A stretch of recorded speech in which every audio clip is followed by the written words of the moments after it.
नमस्कार जी, तो आज की क्लास रहेगी इकोनॉमिक्स से रिलेटेड यानी कि अर्थशास्त्र से रिलेटेड। तो अर्थशास्त्र आपको पता है जो आर्ट्स वाले स्टूडेंट्स होते हैं वो मतलब पढ़ा तो उन्होंने होता है लेकिन उतना ज़्यादा डीपली जो है वो नहीं पढ़ा होता है। तो आज की क्लास के 125 सिंगल लाइनर क्वेश्चंस मैं आपके लिए लेके आई हूँ।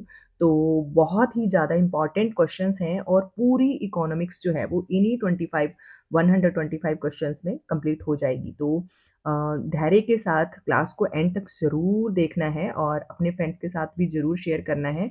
जो भी एचपी, टीजीटी एग्ज़ाम की तैयारी जो कर रहे हैं या फिर एग्ज़ाम दे रहे हैं, तो आज की क्लास में सिंगल लाइनर 125 क्वेश्चंस। तो चैनल को ज़रूर सब्सक्राइब कर लें और मुझे भी ज़रूर बताएं कि आपको मेरे ये क्वेश्चंस कैसे लगे। ठीक है, तो शुरू करते हैं हम फर्स्ट क्वेश्चन से। तो सबसे पहला क्वेश्चन जो है वो पूछा गया है कि अर्थशास्त्र का जनक कौन है। ठीक है, तो अर्थशास्त्र का जो जनक है वो एडम स्मिथ। ठीक है, एडम स्मिथ का नाम आपने याद रखना है।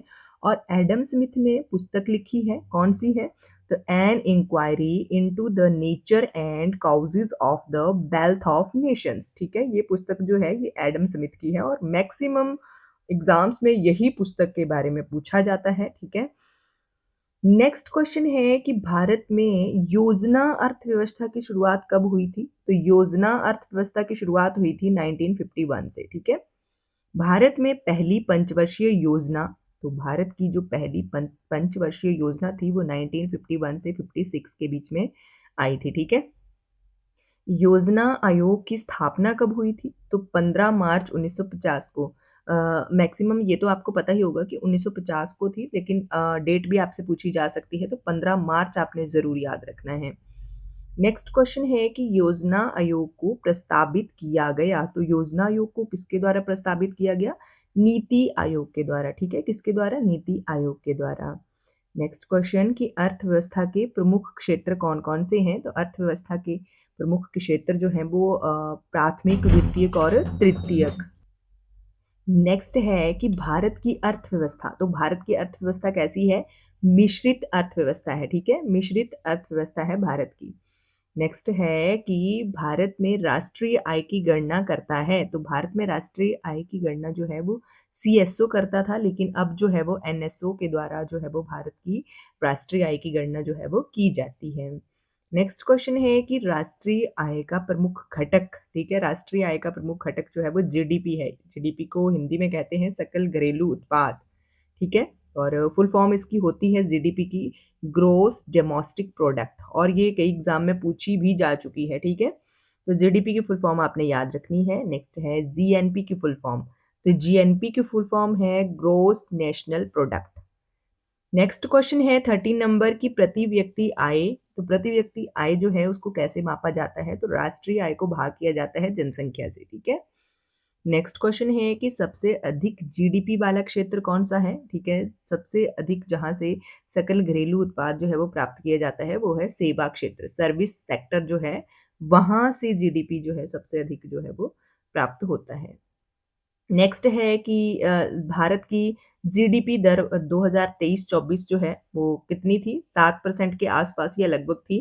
तो 2023-24 की है ये, 24-25 की आपने देख लेनी है। सीडीपी की गणना कितनी बार होती है? तो सीडीपी जो है सॉरी जीडीपी जो है उसकी गणना जो है वो त्रैमासिक और वार्षिक होती है। जीडीपी की गणना कौन करता है? तो राष्ट्रीय सांख्यिकी कार्यालय यानी कि एनएसओ। अभी हमने ऊपर भी यही क्वेश्चन पढ़ा था कि राष्ट्रीय आय का प्रमुख जो गणना है वो कौन करता है? तो एनएसओ। ठीक है, राष्ट्रीय सांख्यिकी जो कार्यालय है वो उसके द्वारा। नेक्स्ट है कि भारत की पहली जीडीपी गणना कब हुई थी? तो ये हुई थी 1950 से 51 में। ठीक है, प्रत्यक्ष कर का उदाहरण, तो प्रत्यक्ष कर का उदाहरण अगर देखा जाए तो आयकर, इनकम टैक्स जो है वो प्रत्यक्ष कर का उदाहरण है। नेक्स्ट है कि अप्रत्यक्ष कर का उदाहरण, तो अप्रत्यक्ष कर का उदाहरण जो है वो जीएसटी है। ठीक है, नेक्स्ट है कि भारत में जीएसटी कब लागू हुआ था? तो 1 जुलाई 2017 को ये लागू हुआ था। इंपॉर्टेंट है ये बहुत ज़्यादा। नेक्स्ट है कि जीएसटी का फुल फॉर्म क्या होता है? तो जीएसटी का full form goods and service tax. GST परिषद का अध्यक्ष कौन है? तो कौन होता है? तो वो भारत भारत के जो भी वित्त मंत्री होंगे वो जीएसटी परिषद के अध्यक्ष होंगे। सबसे ज़्यादा कर संग्रह, तो सबसे ज़्यादा जो कर संग्रह होता है यानी कि कर वसूल किया जाता है वो जीएसटी से ही होता है, ठीक है? सेवा कर जो है कब लागू हुआ था? तो सेवा कर जो है वो लागू हुआ था 1994 में, ठीक है? 1994 में। सीमा शुल्क क्या है? तो सीमा शुल्क जो है वो आयात और निर्यात पर लगने वाला कर है, ठीक है? जब एक चीज़ दूसरे देश में भेजी जाती है या वहाँ से खरीदी जाती है तो उस चीज़ के ऊपर सीमा कर जो है वो वसूला जाता है। उत्पाद शुल्क किस पर लगता है? अब उत्पाद शुल्क जो है वो निर्मित वस्तुओं पर लगता है। आयकर अधिनियम लागू हुआ, तो आयकर अधिनियम जो है वो 1961 में लागू हुआ था। आरबीआई की स्थापना कब हुई थी? तो 1 अप्रैल 1935 को, और ये हिल्टन यंग कमीशन की सलाह पर जो थी वो आरबीआई की स्थापना हुई थी। तो ये भी पूछा जा सकता है आपसे, बहुत इम्पोर्टेंट है ये कि कौन से कमीशन की सिफारिश पर या सलाह पर जो है वो आरबीआई की स्थापना हुई थी। तो 1935 में हिल्टन यंग कमीशन की सलाह पर जो था वो आरबीआई की स्थापना की गई थी, और इसका मुख्यालय कहाँ पर है? हेडक्वार्टर जो है आरबीआई का वो मुंबई में है। तो 30 क्वेश्चन हमने वन लाइनर जो है वो रीड कर लिए हैं। आगे चलते हैं हम। नेक्स्ट है कि भारत में नोट जारी करने का अधिकार किसके पास है? तो भारत में नोट जारी करने का अधिकार जो है वो आरबीआई के पास है। किसके पास है? आरबीआई के पास है। आरबीआई के प्रथम गवर्नर कौन है? तो आरबीआई के जो प्रथम गवर्नर थे वो थे सर ऑसबर्न स्मिथ, ठीक है?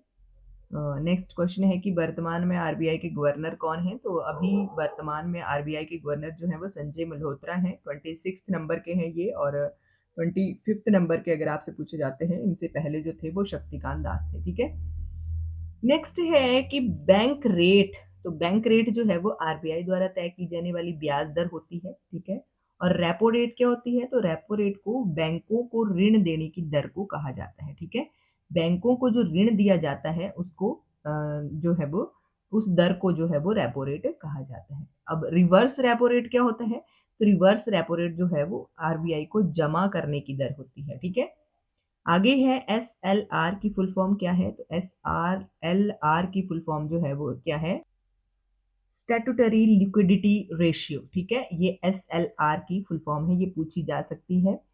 नेक्स्ट है कि सीआरआर की फुल फॉर्म क्या है? तो कैश रिवर्स रेशियो इसकी फुल फॉर्म है। भारत का सबसे बड़ा सरकारी बैंक कौन सा है? तो एसबीआई जो है वो भारत का सबसे बड़ा जो है वो सरकारी बैंक है, भारतीय स्टेट बैंक। एसबीआई का मुख्यालय कहाँ पे है? तो एसबीआई का मुख्यालय जो है वो मुंबई में है। नाबार्ड की स्थापना कब हुई थी? तो नाबार्ड की स्थापना 1982 में हुई थी, ठीक है? कब हुई थी? 1982 में। नेक्स्ट है कि नाबार्ड का कार्य, तो नाबार्ड जो है वो कार्य करता है कृषि और ग्रामीण विकास करने का, ठीक है? कृषि और ग्रामीण विकास करने का। आगे है 43 नंबर की एनपीसीआई का फुल फॉर्म क्या होता है? तो एनपीसीआई का फुल फॉर्म है national payment corporation of India, ठीक है? National payment corporation of India. UPI की शुरुआत कब हुई थी? तो यूपीआई की शुरुआत 2016 में हुई थी। कब हुई थी? 2016 में, 2016 में। नेक्स्ट है कि डिजिटल इंडिया अभियान की शुरुआत 2015 में हुई थी। नेक्स्ट है कि एनपीसीआई द्वारा संचालित प्रणाली, तो कौन कौन सी है? रुपे है, यूपीआई है, आईएमपीएस है, ठीक है? ये सभी एनपीसीआई द्वारा संचालित प्रणालियां हैं। 47 नंबर है कि मांग और आपूर्ति का नियम क्या है? तो मांग और आपूर्ति का नियम जो है वो मूल्य निर्धारण का आधार है, ठीक है? मुद्रा की अधिकता अधिकता से क्या होता है? तो मुद्रा की अधिकता से क्या होता है? मुद्रा स्फीति होती है, इन्फ्लेशन जो है वो होता है, ठीक है? इन्फ्लाएशन, ठीक है? मुद्रास्फीति को मापने का सूचकांक क्या है? तो मुद्रास्फीति को जो है वो मापने का सूचकांक जो है वो सीपीआई यानी कि कंज्यूमर प्राइस इंडेक्स, ठीक है? ये है। नेक्स्ट है कि अपस्फीति का अर्थ क्या है? तो अपस्फीति जो है वो मूल्य दर में गिरावट है, ठीक है? मूल्य दर में गिरावट। महंगाई दर मापी जाती है, तो महंगाई दर जो है वो डब्ल्यूपीआई या सीपीआई से मापी जाती है, और सीपीआई आपको पता ही है उसकी फुल फॉर्म कंज्यूमर प्राइस आगे क्या है? इंडेक्स, ठीक है? Consumer price index. मुद्रा की क्रय शक्ति, तो मुद्रा की क्रय शक्ति जो है उल्ट होती है महंगाई से, ठीक है। बाजार में एक ही विक्रेता होता है तो उसको एकाधिकार यानी कि मोनोपोली जो है वो कहा जाता है। एक ही व्यक्ति का जो है वो वही विक्रेता है, ठीक है। एक ही बेचने वाला व्यक्ति हो तो वो एकाधिकार उसको कहते हैं। और प्रतिस्पर्धी बाजार किसको कहते हैं? जब बहुत से विक्रेता और ग्राहक होते हैं तो उसको प्रतिस्पर्धी बाजार कहते हैं। तो मुद्रा का आधुनिक रूप क्या है? तो आजकल जो मुद्रा है उसका आधुनिक रूप प्लास्टिक मनी कहा जाता है, यानी कि डेबिट और क्रेडिट कार्ड, ठीक है, इनको प्लास्टिक मनी के रूप में ही देखा जाता है। डीमैट का अर्थ क्या है? तो डीमैट का जो अर्थ है डीमेट्रलाइज्ड अकाउंट, ठीक है, डीमैट का अर्थ है। नेक्स्ट क्वेश्चन वेरी इंपॉर्टेंट, हरित क्रांति के जनक कौन है? तो एम एस स्वामीनाथन, ठीक है। नेक्स्ट है कि श्वेत क्रांति के जनक कौन है? तो दूध उत्पादन में वृद्धि जो है वो श्वेत क्रांति है, ठीक है, यानी कि दूध से रिलेटेड थी श्वेत क्रांति। नेक्स्ट है कि भारत की अर्थव्यवस्था में कृषि की हिस्सेदारी कितनी है? तो 16 से 18% है, ठीक है। और ये जो है ये 2023 के अकॉर्डिंग है, ठीक है। नेक्स्ट क्वेश्चन है, नेक्स्ट क्वेश्चन कि कृषि को ऋण देने वाली संस्था कौन सी है? तो कृषि को ऋण देने वाली संस्था जो है वो नाबार्ड है, ठीक है। हमने नाबार्ड का कार्य भी पढ़ा था ऊपर अभी। नेक्स्ट क्वेश्चन कि भारत में उगाई जाने वाली सबसे बड़ी फसल कौन सी है? तो भारत में जो उगाई जाने वाली फसल है वो चावल है। और ये एक करंट अफेयर भी है, आप मुझे कमेंट करके ज़रूर बताएं कि अभी हमने हाल ही में पढ़ा था कि भारत किस देश को पछाड़कर चावल का सबसे बड़ा उत्पादक बन गया है। तो कौन से देश को पछाड़ा है? पहले कौन था, उसके बाद जो है वो भारत बन गया है अब पूरे विश्व में, ठीक है। नेक्स्ट क्वेश्चन है 62 की एन एमएसपी का फुल फॉर्म क्या है? तो एमएसपी का मिनिमम सपोर्ट प्राइस, ठीक है, मिनिमम सपोर्ट प्राइस जो है वो एमएसपी का फुल फॉर्म है। और फुल फॉर्म इस तरह के जरूर पूछे जाते हैं एग्जाम में, तो जरूर सभी पढ़ लें जो भी एग्जाम यहाँ पे वन लाइनर क्वेश्चंस पे आ रहे हैं, ये सभी जरूर याद रख लें आप। एमएसपी की घोषणा करता है तो कौन करता है? कृषि मंत्रालय करता है एमएसपी की घोषणा, भारत सरकार का कृषि मंत्रालय। भारत में खाद्यान्न भंडारण, तो भारत में जो खाद्यान्न भंडारण है वो एफसीआई यानी कि भारतीय खाद्य निगम जो है उसके द्वारा किया जाता है भंडारण, उसका खाद्य भंडारण।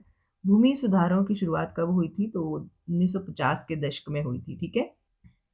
तो फ्रेंड्स चैनल को जरूर सब्सक्राइब कर लें क्योंकि बहुत इंपॉर्टेंट ये क्वेश्चन है सभी, और इसी तरह की और भी क्लासेस आपको मेरे चैनल पर मिलेंगे। और साथ में लगे बेल आइकन को भी जरूर प्रेस कर लें ताकि आगे जो भी मैं वीडियो अपलोड करूँ उसकी नोटिफिकेशन सबसे पहले आप तक पहुँच जाए। तो चलिए 66 नंबर की किसान क्रेडिट कार्ड योजना, तो ये है 1998 में शुरू हुई थी, ठीक है। जो किसान क्रेडिट कार्ड बने थे वो 1998 में बने थे। नेक्स्ट है कि भारत का प्रथम इस्पात संयंत्र, तो भारत का प्रथम इस्पात संयंत्र जो है वो टिस्को जमशेदपुर है, ठीक है, टिस्को है इस्पात संयंत्र। सार्वजनिक क्षेत्र का सबसे बड़ा उद्गम जो है वो ओएनजीसी, ठीक है। स्टार्टअप इंडिया योजना जो है वो 2016 में शुरू हुई थी। मेक इन इंडिया अभियान 2014 में शुरू हुआ था।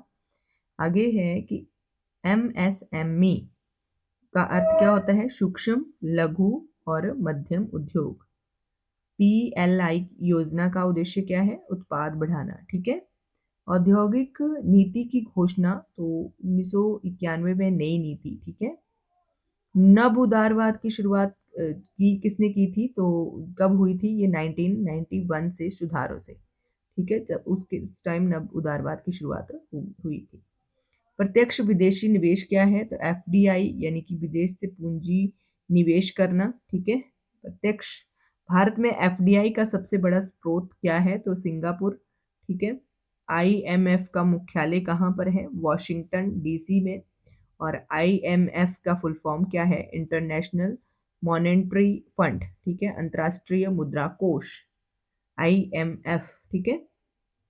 विश्व बैंक के अध्यक्ष कौन है? तो वर्ल्ड बैंक के अध्यक्ष संजय बंगा है वर्तमान में, ठीक है, अजय बंगा, संजय बंगा नहीं अजय बंगा। WTO वर्ल्ड ट्रेड ऑर्गेनाइजेशन का मुख्यालय कहाँ पर है? तो ये जिनेवा में है, ठीक है। आगे है भारत का केंद्रीय बजट पेश करता है, तो भारत का जो केंद्रीय बजट पेश किया जाता है वित्त मंत्री के द्वारा किया जाता है। और नेक्स्ट है कि 2024-25 के वित्त मंत्री कौन थे? तो निर्मला सीतारमण, ठीक है। नेक्स्ट है कि बजट पेश करने की तारीख क्या होती है? 1 फरवरी, ठीक है। नेक्स्ट क्वेश्चन है कि भारत का प्रथम बजट जो है वो कब पास किया गया था या कब पारित किया गया था? तो 1860 में जेम्स विल्सन के द्वारा ये किया गया था। नेक्स्ट क्वेश्चन है कि आर्थिक समीक्षा इकोनॉमिक सर्वे जो होता है वो बजट से एक दिन पहले जारी होता है, ठीक है। भारत की करेंसी को नियंत्रित करता है तो वो कौन करता है? आरबीआई, ठीक है। मुद्रा में महंगाई को रोकता है तो वो मौद्रिक नीति जो है वो रोकती है। नेक्स्ट है कि पीएम किसान योजना किसानों को रुपीज 6,000 प्रति वर्ष देना पीएम किसान योजना है, ठीक है। मनरेगा जो है उसमें 100 दिन का रोजगार जो है वो दिया जाता है और मनरेगा का अभी हाल ही में नाम भी चेंज कर दिया गया है, तो आप मुझे कमेंट करके ज़रूर बताएं कि अब इसका नाम जो है वो क्या हो गया है। नेक्स्ट है कि जन धन योजना बैंकिंग सेवा सभी के लिए, ठीक है। आयुष्मान भारत स्वास्थ्य बीमा योजना, ठीक है। और उज्ज्वला योजना तो एलपीजी कनेक्शन। और नेक्स्ट है कि स्किल इंडिया मिशन जो है कौशल विकास के लिए ये शुरू हुआ था। अटल पेंशन योजना जो है ये बुजुर्गों को पेंशन देने के लिए शुरू हुआ था। मुद्रा योजना जो है वो छोटे व्यवसायों के लिए ऋण देने के लिए। प्रधानमंत्री आवास योजना में गरीबों को घर देना है, ठीक है, उसका उद्देश्य। स्वच्छ भारत मिशन जो है उसमें स्वच्छता और स्वास्थ्य और स्वच्छता को ध्यान में रखा जाता है। स्वच्छ भारत मिशन जो है एसबीएम की शुरुआत कब हुई थी? तो ये 2 अक्टूबर 2014 नरेंद्र मोदी जी के द्वारा शुरू हुई थी और गांधी जी की 150वीं वर्षगांठ के ऊपर ये शुरू की गई थी। नेक्स्ट है कि सेबी का गठन जो है वो कब हुआ था? SEBI सेबी जो है इसका गठन अप्रैल 1988 में हुआ था। तो नेक्स्ट है कि उपभोक्ता अधिकार दिवस कब मनाया जाता है? तो उपभोक्ता अधिकार दिवस जो होता है वो 15 मार्च को होता है। नेक्स्ट क्वेश्चन है कि भारतीय अर्थव्यवस्था के उदारीकरण का अग्रदूत किसे कहा जाता है? तो भारतीय अर्थव्यवस्था के उदारीकरण का अग्रदूत कहा जाता है डॉक्टर मनमोहन सिंह जी को, ठीक है, डॉक्टर मनमोहन सिंह जी। तो यहाँ पर 102 पे नंबर पे हम पहुंच गए हैं। तो ब्रिटेन वुड्स ट्विंस जो है वो क्या कहलाता है? तो वो कहलाता है IMF और विश्व बैंक, ठीक है, ब्रिटेन वुड्स ट्विंस, ठीक है। IMF अंतर्राष्ट्रीय मुद्रा कोष स्थापित हुआ था तो ये 27 दिसंबर 1945 को, ठीक है, 1945 में 27 दिसंबर के दिन, ठीक है। नेक्स्ट है कि आर्थिक राष्ट्रवाद के पथ प्रदर्शक कौन है? तो वो है GK गोखले, ठीक है। नेक्स्ट क्वेश्चन है कि संपदा कर लागू हुआ भारत में? तो भारत में संपदा कर जो है वो लागू हुआ था 1975 में। वित्त आयोग के गठन का प्रावधान संविधान में तो कौन से अनुच्छेद में है? तो वित्त आयोग का गठन जो है वो अनुच्छेद 280 में दिया गया है इसका विवरण, ठीक है। प्रथम वित्त आयोग के अध्यक्ष कौन थे? तो KC नियोगी थे, ठीक है। नेक्स्ट है कि विश्व आर्थिक विकास का तीसरा क्षेत्र कौन सा है? तो वो सेवा कर है, ठीक है, सेवा कर।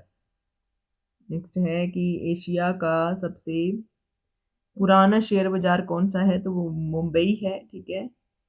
नेक्स्ट है क्वेश्चन कि स्वर्ण जयंती शहरी योजना जो है वो कब शुरू हुई थी? तो 1997 में। भारत में प्रच्छन्न बेरोजगारी जो है वो कृषि के क्षेत्र में होती है, ठीक है, प्रच्छन्न बेरोजगारी। नेक्स्ट है कि अर्थव्यवस्था के रचनाकार कौन है? तो अर्थव्यवस्था पुस्तक के लिए रचनाकार जो है वो कौन है? वो है कौटिल्य, जिनको विष्णुगुप्त और चाणक्य भी कहा जाता है, ठीक है। नेक्स्ट है कि चंद्रगुप्त के दरबार में भेजा गया यूनानी राजदूत तो कौन था? मेगास्थनीज था। इंडिका इसने पुस्तक लिखी थी। राष्ट्रीय आय समिति का गठन कब हुआ था? तो 1949 में हुआ था। ऑपरेशन फ्लड कार्यक्रम जो है वो 1970 में चला था। नीली क्रांति का संबंध जो है वो मत्स्य पालन से है। नेक्स्ट है कि भारत का विश्व में प्रथम स्थान खनिज जो है वो अभर्क, ठीक है।